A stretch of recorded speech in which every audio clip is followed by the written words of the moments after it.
Erkaklar ikkinchi yuragini qo'l bilan boshqarsa bo'ladi. Qanday yurak haqidaligini o'zingizlar tushundinglar. Xo'p, bugungi kunda juda ham ko'plab bemorlarimiz orasida aynan shu erkaklar ikkinchi yuragi haqida muammolar bilan kelayotganlar ko'p. Bularda asosiy muammosi bo'lsa, bir necha joyda davolangan, qanaqadir dorilar qabul qilgan, hatto jinsiy olatda o'ziga ukollar qilingan, lekin hech narsa foyda bermagan. Sababi bularda jinsiy zaiflikda eng og'ir turi hisoblanadi. Asosiy kontingent bo'lsa, bugungi kunda hattoki uylangan, lekin ayolini, qizligini ololmagan bemorlar ham ko'p keladi.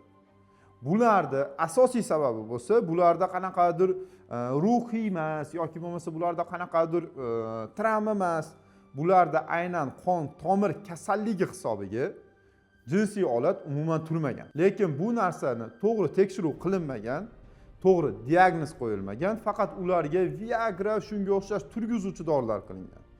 Bularga qandaydir bir psixik dorilar qilingan. Bu bemorlarga hattoki jinsiy olatiga ukol ham qilingan, lekin hech narsa foyda bermagan. Sababi jinsiy olatga qon kelmagandan keyin bunga har qancha urinsan ham jinsiy olat turmaydi. Sababi hozir aytgan narsam, jinsiy olatga keluvchi qon tomirda muammo bo'lsa yoki bo'lmasa jinsiy olatdan chiqib ketuvchi qon tomirdan, vena qon tomirida muammolar bo'lsa, hech qaysi dori-darmonlar foyda bermaydi. Bunday holatda butun dunyo jahon adabiyotida, jahon meditsinasida oxirgi va yagona chora sifatida penil protez, jinsiy olat ichiga protez qo'yish oxirgi chora hisoblanadi. Biz yurtlarimizda biz qancha gapirib chiqsak ham bu narsadan qo'rquv, ya'ni protez degan narsadan qo'rquv ko'p uchraydi va bemorlar kelganda bularga protez qo'yishimiz kerak deganda birinchi vahima bosishni boshlaydi. Va shundan keyin o'tirib barchasini bafurcha tushuntiramiz. Protez o'zi nima, qanday qo'yiladi, qanaqa holatlar bo'lishi mumkin, qanday odamlarga qo'yiladi, bular tushuntirganimizdan keyin bo'lsa, keyin tushunchalar paydo bo'ladi. Umumiy hisobda 150 dan ortiq bemorga protez qo'ydik oxirgi 2 yil ichida. Va bu bemorlar ichida 3 komponentli protez qo'yganimiz ham bo'ldi, lekin asosiy qismi 1 komponentli protez qo'ydik. Xo'p, bu bemorlarni eng katta qismi qandli diabet bilan og'rigan bemorlar va yoshi katta bemorlar.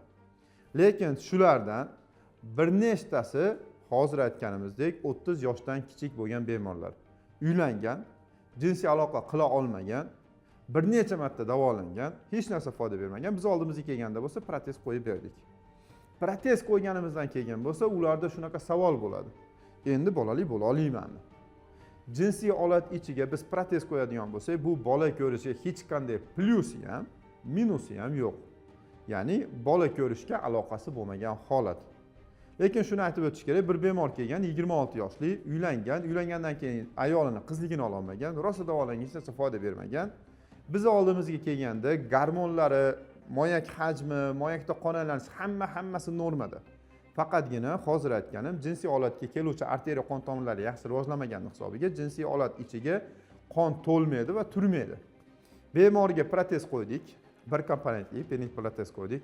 Shundan keyin roppa-rosa 2 oy o'tgandan keyin bemor telefon qildi va xursandligini aytdi. Bemor ayoli homilador bo'libdi. Endi bir necha yillab qizligini ololmagan bemor birdaniga ham ayoli bilan normalniy o'zi ko'ngli xohlaganidek jinsiy aloqa qilyapti va endi ayoli ham homilador. Bundan juda ham xursand bo'ldik va bu gapimizning isboti. Ya'ni jinsiy olatga qo'yilgan protez bu farzand ko'rishga hech qanday yomon ta'siri yo'q. Erkaklarda urologik muammolar ko'p uchraydi. Bular xoh farzandsizlik bo'lsin, xoh bu narsa o'sha jinsiy zaiflik va boshqa sabablar bo'lsin. Ko'pchilik erkaklar ba'zi holatlarda bu narsani hattoki yechimi borligini ham bilishmaydi.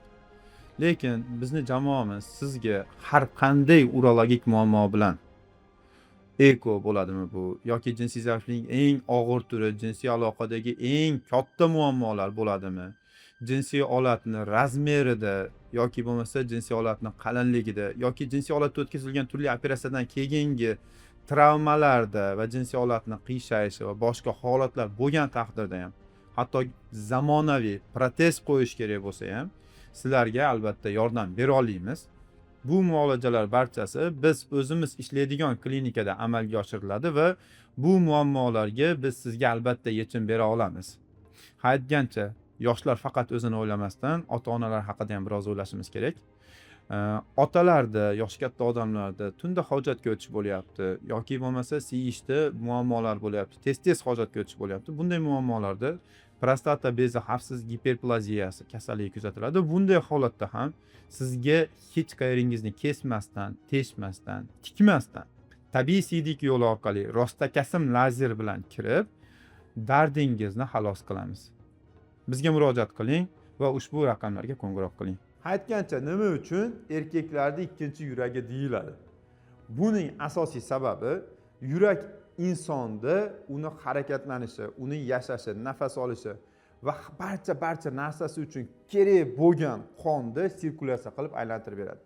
Ya'ni insonda tirikligini ta'minlab turadigan eng asosiy organlardan biri yurak hisoblanadi.